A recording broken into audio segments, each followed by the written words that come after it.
नमस्कार दोस्तों, आप देख रहे हैं बॉलीवुड क्रेजीज। मेरा नाम सूर्यकांत सिंह है और आज हमारे साथ फिलहाल मौजूद है निकिता रावल मैम आपका बहुत बहुत स्वागत है। Thank you so much. और मुझे बहुत ज़्यादा ही खुशी हो रही है कि आज आप हमारे घर पे पधार के हमारा इंटरव्यू ले रहे हैं, तो थैंक यू सो जी। मच। निकिता जी, इंडस्ट्री में काफ़ी कुछ आपने काम किया है। अम्मा की बोली से लेकर गरम मसाला, कई सारी फिल्मों की फहरिस्त है आपके पास। और किस तरह से आपकी एक जर्नी रही, पहले तो एक वो बताइए, और किस तरह से आज आप बॉलीवुड में इंडस्ट्री में काबिज हो। मेरी जर्नी अगर मैं आपको कहूँ तो बहुत इंटरेस्टिंग रही और बहुत टीचेबल रही, बिकॉज़ मैंने जब मेरी फ़र्स्ट फ़िल्म से जो कि गरम मसाला है, जब से मैंने स्टार्ट किया है, तब से मैं ऐसे एक्टर्स के साथ काम कर रही हूँ जिसको हम खुद ही अपनी फ़िल्म इंडस्ट्री में इंस्टीट्यूट बुलाते हैं। सो बहुत ज़्यादा सीखने के लिए मिला, इंटरेस्टिंग रहा बहुत ज़्यादा। और तो बहुत ही ज़्यादा इस तरह से मेरी जर्नी इंटरेस्टिंग रही है। और मुझे इस बात की खुशी है कि मैं बहुत अच्छे एक्टर्स के साथ काम किया। फिर उसके बाद 2-3 मूवी यहाँ करने के बाद साउथ इंडस्ट्री में भी मुझे बहुत ज़्यादा प्यार मिला। मैंने ऑल ओवर इंडिया को ऑल ओवर वर्ल्ड रिप्रेजेंट किया है कथक डांस में, तो ये भी मेरा एक इंटरेस्टिंग पहलू है। तो मुझे जितने भी साल हुए इंडस्ट्री में, मैं बहुत बहुत डायनामिक इंडस्ट्री जो है हमारी, उसकी बहुत ही एक ब्यूटीफुल सा हिस्सा रही हूँ। और मैं बहुत खुश हूँ इसके लिए कि मुझे बहुत अच्छा एक्सपीरियंस मिला। निकिता जी, ये बताइए कि बचपन से ही क्या ऐसा आपने ठान लिया था कि भाई एक्ट्रेस ही बनना है, क्योंकि आप एक ट्रेन डांसर भी है जिसे। जी, एक्टिंग मेरे खून में ही थी। मुझे बचपन से ही एक्टर बनना था, क्योंकि मैं मेरी जब से मुझे समझ आई है तो मैंने सिर्फ़ और सिर्फ श्रीदेवी जी को देखा है। वो हमारे बीच में नहीं है, मगर मैंने सिर्फ उनको देखा है। कहा जाए तो उनमें अपने आप में एक पूरी फ़िल्म इंडस्ट्री थी। एक्टिंग में आप उनकी एक-एक एक्टिंग के अगर मूवीज़ ले लें, एक-एक एक्टिंग की उनकी मैंने उनको बहुत सारे रोल्स में देखा है, बट मेरी फेवरेट मूवी है सदमा। तो तब से मुझे बस एक्टिंग ही करनी थी। तो जब कैमरा फेस आपने जब किया था पहला, वो कुछ ऐसा मोमेंट या लम्हा याद है आपको, जब स्टार्टिंग में सबसे पहला। सबसे पहला जब मैं मीठी बाई में परफॉर्म कर रही थी हमारे कॉलेज के एनुअल फंक्शन में, तब मुझे वीनस के जो ओनर थे, अभी तो वो नहीं रहे, भगवान जी उनकी आत्मा को शांति दे, मगर उन्होंने मुझे पहला म्यूज़िक वीडियो दिया था जीते हैं शान से। तो जब वो म्यूज़िक वीडियो मैंने किया, अ, तब मुझे बहुत ही अजीब लगा था, बहुत नया लगा था, बहुत बहुत ही डिफरेंट फील हुई थी। बट जब सेकंड टाइम मैंने कैमरा फेस किया, जब वो गरम मसाला मूवी के लिए थे, तब मैं बहुत डरी थी, बहुत शॉक हुई थी, क्योंकि सामने इतने एक्टर थे, सामने इतने बड़े बड़े आर्टिस्ट थे, मेरे अंकल परेश रावल और जॉन अब्राहम, अक्षय कुमार, बहुत सारी, हम 4 लड़कियां थी उसमें, रिमी सिंह भी थी। तो तब मेरी हालत ख़राब हुई थी कि इनके सामने मैं एक्टिंग नहीं कर पाऊँगी, बट समहाउ कर लिया। और यस, घबराहट तो बहुत हुई थी। कोई मोमेंट है अक्षय कुमार से जुड़ा हुआ या जॉन इब्राहिम से? जॉन से जुड़े हुए मोमेंट्स है। अक्षय, मेरे ख्याल से उनसे तो मैंने फ़िटनेस इंस्पिरेशन ली है, बट जॉन फ़िटनेस में बहुत ही ज़्यादा स्ट्रिक्ट थे। तो उन दौरान हम नए नए थे, हम कुछ एक्सरसाइज कर नहीं रहे थे, और कुछ फ़िटनेस को इतना फॉलो नहीं कर रहे थे, और डाइट को इतना फॉलो नहीं कर रहे थे। तो जॉन को स्पेशली एक बात से गुस्सा आता है, जब कोई मीठा खाता है, उन्हें लगता है कि मीठा, ऑब्वियसली ये राइट भी है, बट देन उस वक्त हमें नहीं पता था। तो I was having gulab jamun and laddus. तो उन्होंने सेट पर मेरी बहुत बुली की थी, बहुत ज़्यादा बुली की थी। तो यस, ये एक्सपीरियंस मुझे याद है कि मैं जब जब मीठा खोलती थी और खाती थी, तो वो मुझसे बात करना बंद कर देते थे। निकिता जी, ये बताइए कि फिल्मी सफ़र काफ़ी अच्छा रहा। साउथ के बारे में जानना चाहूँगा, आपका किस तरह से वहाँ का एक एक्सपीरियंस रहा, क्योंकि आपने साउथ भी काफ़ी किया है। साउथ का एक्सपीरियंस बहुत डिफरेंट रहा। यहाँ पर मैं कभी कभी 15-20 मिनट्स या हाफ एन आवर लेट भी हो जाती थी, मगर साउथ में हमें कॉल टाइम 7 o'clock का मिलता था।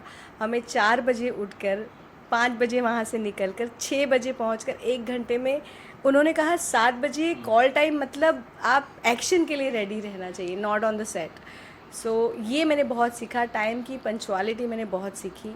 और इसी तरह से उनकी टेक्नीशियंस टीम बहुत स्ट्रांग होती है, उनका टेक्नीशियंस इतना स्ट्रांग है, उनका कैमरा, उनका टेकिंग बहुत ही सुपर्ब है। तो ये सारी चीज़ें मुझे साउथ की बहुत लुभाती है, बहुत ही अट्रैक्ट करती हैं मुझे।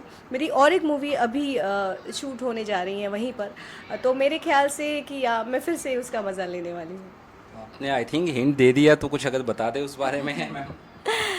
जी, मैं एक विजय के साथ एक मूवी कर रही हूँ साउथ में। वो 4 लैंग्वेज में, आजकल तो ट्रेंडी हो गया है, बट 4 लैंग्वेज में वो डब होनी है, Tamil, Telugu, Kannada and Malayalam. It's a big big big project for me, और ख़ास करके तब जब साउथ इंडस्ट्री बॉलीवुड इंडस्ट्री पे बहुत हावी हो रही है। इस वक्त में वहाँ काम करना, it's really big opportunity. Any more thing that shooting कब से चालू होने वाली है, या कुछ क्या, कुछ अगर कुछ बयां कर सके। दिसंबर 2nd वीक में चालू होने वाली, 7th को चालू होने वाली है दिसंबर में। और वो मेरा 35 डेज़ का स्केड्यूल है वहाँ पे चेन्नई में। सो यस, 2nd वीक में दिसंबर में स्टार्ट होना है, तो अगले उसके दिसंबर के बाद 3-4 महीने में I think it's gonna be finish. गरम मसाला से लेके अभी तक की जर्नी में क्या कुछ सीखने को मिला बॉलीवुड के बारे में, या पूरी इंडस्ट्री के बारे में क्या कुछ जानने को मिला, या कितनी मेच्योरिटी आ गई है? मैच्योरिटी बहुत आ गई, क्योंकि पहले पहले मैंने अपने हिसाब से मैंने बहुत ही कम, मीन्स बहुत रोल चूज़ करने में मैं इतनी स्ट्रांग नहीं थी, बट अब मैं बहुत रोल चूज़ करने में स्ट्रांग, तो ये मेरे में एक मैच्योरिटी आ गई है। प्रोफेशनल होना, ये एक मैच्योरिटी आ गई है।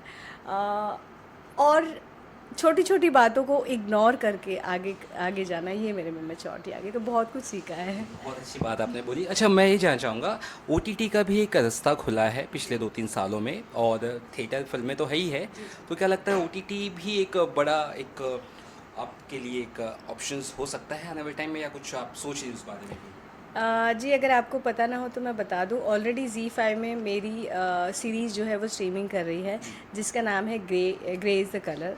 सो उसमें मैं कॉप्स का रोल प्ले कर रही हूँ। तो ओटीटी का मेरे मेरे अगर मुझे पूछिए तो ओटीटी का मैं ये कहना चाहूँगी कि ओटीटी का एक रास्ता नहीं खुला है, एक बहुत बड़ी इंडस्ट्री खुली है, आप ये कह सकते हो। क्योंकि हर को, स्पॉट बॉय को, मेकअप, हेयर, एक्स्ट्रास, डांसर, सबको काम मिल रहा है। जो घर पे बैठे हुए एक्टर थे, जो घर पे बैठे हुए सब लोग थे, ओटीटी की मदद से वो सब आज बाहर आकर के काम कर रहे हैं। किसी के पास डेट नहीं है। आप एक हेयर और मेकअप को भी पूछेंगे तो भी उनके पास डेट नहीं है। तो ओटीटी ने एक तरह से कह सकते हैं कि फ़िल्म इंडस्ट्री को एक नया जीवन दिया है। कोविड के बाद हम इतना प्रॉब्लमेटिक हो जाते अगर ओटीटी ना होता, बट कोविड से पहले ओटीटी स्टार्ट हुआ, और कोविड में ओटीटी को लोगों ने बहुत देखा। मैम, एक और सवाल उठता है नॉर्मली, जैसे कि हिंदी फिल्म इंडस्ट्री से जिसे हम बॉलीवुड कहते हैं, आजकल फिल्मों का जो बहुत ज़्यादा बढ़िया रुख तो नज़र नहीं आ रहा है, फिल्में बहुत ज़्यादा लंबी नहीं चल रही है, तो एज ए आप एक्ट्रेस रह चुकी है, क्या कुछ आपकी एक ओपिनियन उस बारे में, और क्या लगता है ये थोड़ा सा वक्त, जैसे आपने खुद कहा साउथ इंडस्ट्री भारी पड़ी, क्या एक वापस सुनहरा वक्त देख सकते हैं हम जल्दी? जी, सुनहरा वक्त मुझे लगता है, मैं प्रे करूँगी कि बहुत जल्दी देखें, मगर मेरा कहने का मतलब ये है कि अ, अच्छा करने के लिए ना हमें हमारी टेक्निक चेंज करनी होगी। मैं कोई नहीं होती हूँ कि मैं जाके हमारे बड़े बड़े फिल्म मेकर्स को या फिर बड़े बड़े एक्टर्स को मैं कुछ कहूँ, बट मुझे लगता है कि ऑडियंस अब चेंज मांग रही है। ऑडियंस को डिफरेंट स्टोरीज, चेंज, जो उन्होंने न देखा हो वो देखना है। अब वो थक गए हैं वो एक सेम सेम पैटर्न से। तो आई थिंक अगर ये करेंगे तो फिर हम नया दौर देख पाएंगे। क्या कुछ मतलब फिल्में जो आपके लिए ज़्यादा बेहतर होती है, क्योंकि आप कोई फिल्म चूज़ करती है कुछ, तो क्या देखती है आप, फिल्म की स्टोरी, एक्टर, एक्ट्रेस, क्या कुछ ऐसा? मैं फ़िल्म की स्टोरी ज़्यादा देखती हूँ। जब से ओटीटी आया हुआ है तो विदाउट स्टोरी कुछ भी नहीं चल रहा है। बिकॉज़ अगर आपकी स्टोरी अच्छी है, आपके एक्टर्स बड़े नहीं भी है, तब भी लोग देखना बहुत पसंद करते हैं। आप देखिए कितनी सारी वेब सीरीज़ है, उसमें छोटे मोटे सारे एक्टर्स काम कर रहे हैं, बट अगर आपके पास बहुत अच्छी स्टोरी है तो आप वर्क करते हैं। तो मैं पर्सनली स्टोरीज़ बेस्ड देखती हूँ, और मुझे हीरोइन बन के, वो शॉर्ट कपड़े पहन के, गाना गा के मुझे कोई इंटरेस्ट नहीं है। मैं देखती हूँ कि इसमें एक दमदार रोल हो, ग्रे कैरेक्टर हो, मैं अपने बारे में, अपनी एक्टिंग के बारे में कुछ बता सकूँ। तो ऑब्वियसली मैं इन्हीं चीज़ों के बारे में रोल चूज़ करते वक्त, फ़िल्म चूज़ करते वक्त ध्यान रखती हूँ। कई सारे ऑप्शन जैसे आपने हमने भी कहा आपने भी कहा कि खुले हैं, तो क्या टेलीविजन्स पे भी रियलिटी शोज़ काफ़ी आते हैं, वो सब चीज़ें भी है, और या फिर आपको कोई रियलिटी शो का ऐसा ऑफर या आपको आया हो या आप करना चाह रही हो? आया तो है बट मैं उसे कहना नहीं चाहूँगी क्योंकि ये बहुत अर्ली हो जाएगा। कुछ डेफ़िनेटली अच्छा होगा, अच्छा मिलेगा तो मैं श्योरली उसे करने की कोशिश करूँगी क्योंकि वो लड़ाई झगड़ा या फिर डांस ये सारी चीज़ें बहुत डिफरेंट कंटेंट में आती है, तो अपना माइंडसेट उस हिसाब से बिठा के मैं चूज़ करना चाहूँगी। कोई ऐसी हीरोइन जिसको लेकर जो आपकी रोल मॉडल है, या जिसको जैसे आपने कहा श्रीदेवी है आज के ज़माने की जो अभी फ़िलहाल है, ऐसे में कोई है अ, जिन्हें बहुत मानती नहीं, मैं बहुत तो आज के ज़माने में कोई एक्ट्रेस मुझे इतनी अच्छी नहीं लगती क्योंकि हमारी पुरानी एक्ट्रेस ने इतना टारगेट सेट कर दिया है, इतना बड़ा टारगेट सेट कर दिया है, तो श्रीदेवी जी ही मेरी फेवरेट थी और वो ही हमेशा रहेगी। बट कुछ नए एक्टर्स हैं, ऑल ओवर नहीं कह सकती बट उनमें काफ़ी सारी खूबियाँ हैं, जैसे दिशा पाटनी है, वो बहुत अपने हेल्थ का और फिज़िकली बहुत एक्टिव है और बहुत फिट है। और बाकी सारी एक्टर्स हैं वो भी अच्छी हैं, मुझे लगता है कि सब में बहुत सारी पोटेंशियल है और सब लोग अपने हिसाब से अच्छा काम कर रहे हैं। फिल्मों के अलावा बात करें, डेली लाइफ आपकी किस तरह से रहती है और किस तरह से आप खुद को फिट रखती हैं? मैं योगा करती हूँ, वॉक करती हूँ, फ्री हैंड एक्सरसाइज करती हूँ, पिलाटेस जॉइन किया है मैंने रिसेंटली और जिम करती हूँ, तो इतनी सारी चीज़ें करके मैं एक्टिव रहने की कोशिश करती हूँ। अ, फिल्म इंडस्ट्री में जैसे काफ़ी वक्त आपने बिताया है, पॉजिटिविटीज़ काफ़ी आपके आपकी बातों से झलक रही है, तो क्या लगता है जो लोग आना चाहते हैं, जो आपके फैंस हैं, उनको क्या मैसेज रहेगा आपका?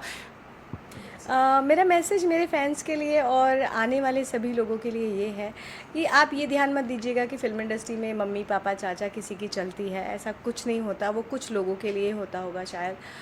बट अगर आप में टैलेंट है तो nobody can stop you, so prove yourself first and then dream big. Lastly, any projects that you want to share to Bollywood crazy fans?